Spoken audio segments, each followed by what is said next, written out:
The title of today's paper is, Use of Trihalomethanes as a Surrogate for Haloacetonitrile Exposure Introduces Misclassification Bias, published in the Water Research X, in 2021.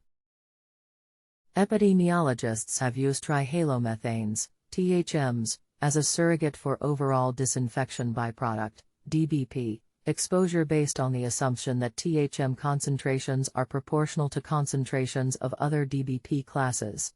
Toxicological evidence indicates THMs are less potent toxins than unregulated classes like haloacetonitriles, HANs.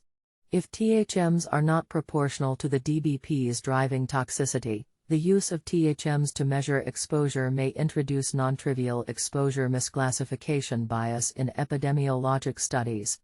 This study developed statistical models to evaluate the covariance and proportionality of HAN and THM concentrations in a dataset featuring over 9,500 measurements from 248 public water systems.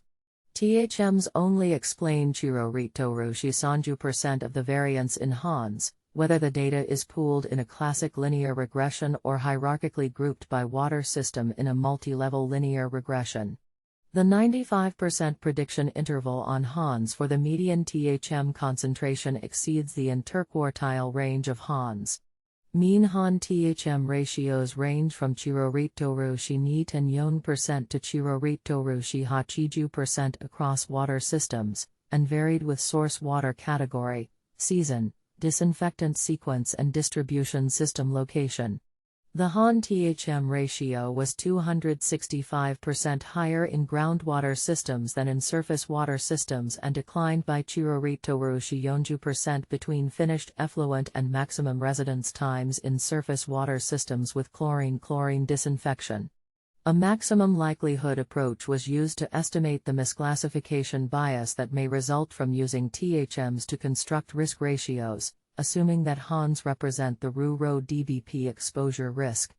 The results indicate an odds ratio of窶徼rue estimated with THM concentrations could correspond to a true odds ratio of $1 rho.